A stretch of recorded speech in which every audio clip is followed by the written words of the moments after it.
Hello दोस्तों, मैं अजीत सिंह राठौर माँ दुर्गा एकेडमी में आज इस ऑडियो करंट अफेयर्स में आप सभी का स्वागत करता हूं। आज मैं जो करंट अफेयर्स बताने वाला हूं वह यूपीएससी और पीएससी के बेस से बहुत ही इम्पोर्टेंट है। हम इसमें आगे बढ़ते हैं तो सबसे पहला न्यूज़ है कि विकास का आधार बनती अक्षय ऊर्जा, सबसे महत्वाकांक्षी परिवर्तनों का नेतृत्व करने के लिए भारत तैयार। वित्त मंत्री ने अक्षय ऊर्जा के संबंध में पंजीकरण और व्यापार की प्रक्रिया को सरल बनाया है, जिसके परिणाम स्वरूप अक्षय ऊर्जा के अंतर्गत बिजली के उत्पादन और खपत के तरीकों में क्रांतिकारी बदलाव आएगा।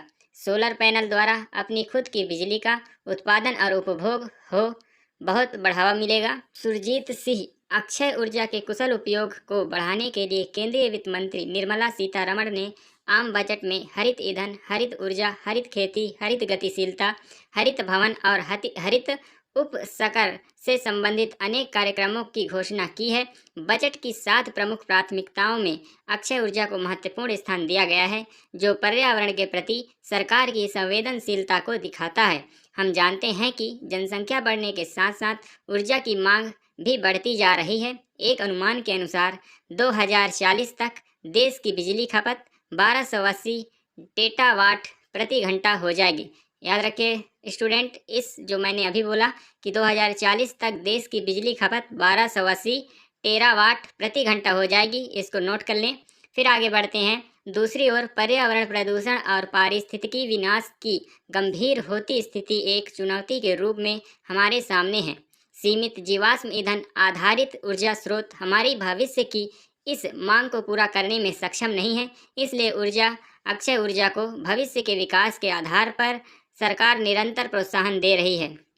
सरकार का 2030 तक ऊर्जा की कुल मांग का 40% उत्पादन अक्षय स्रोतों से करने का लक्ष्य रखा गया है।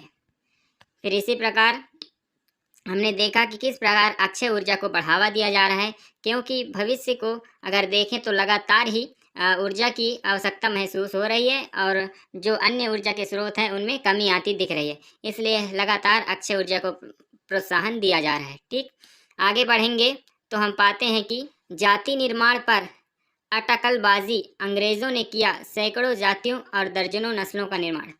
पिछला 100 साल दिखाता है कि जातियों की सूची बनाना, उन्हें ऐसा वैसा मूल्य देना शासकों ने किया है। पहले ब्रिटिश शासकों ने, फिर हमारे स्वदेशी शासकों ने, ना कि विद्वान या पंडितों ने। पारंपरिक हिंदू समाज में जातियां एकता और जुड़ाव के आधार थी। इन दिनों यह प्रश्न सतह पर है कि जातियों का निर्माण किसने किया। इस पर अटकल लगाने से अच्छा है इतिहास को परखना चाहिए।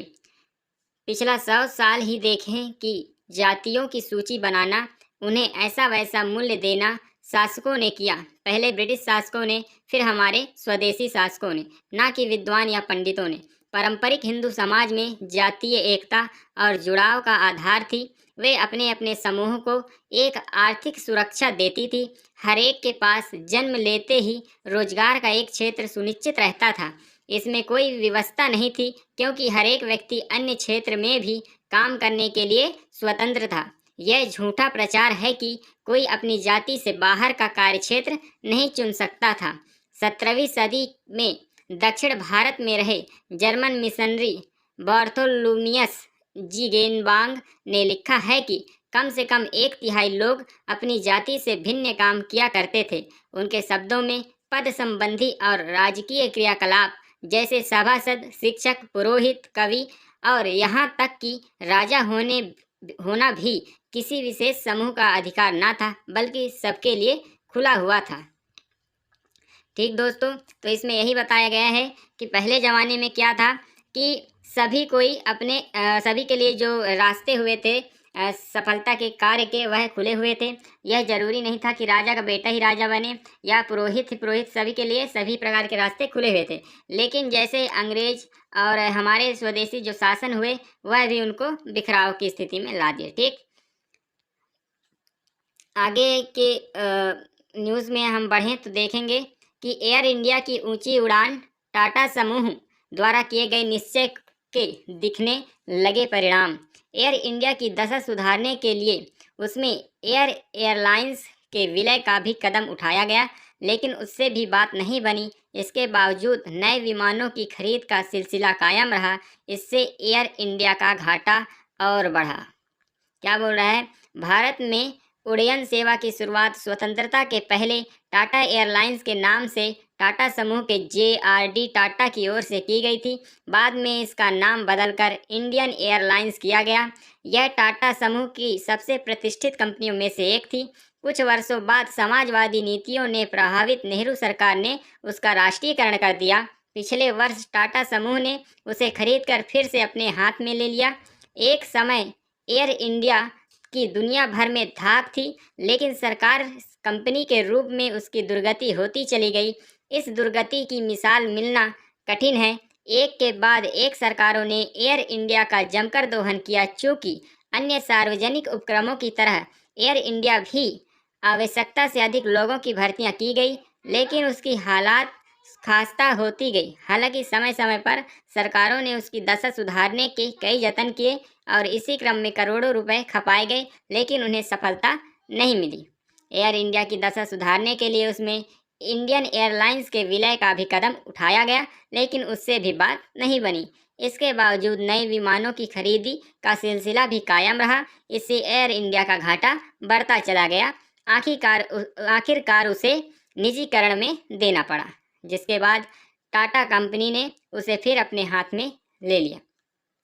तो दोस्तों, यह था कि 19 तारीख तक का। ठीक, हम आज यानी कि 20 का हम देखेंगे कि आज का न्यूज़ क्या है।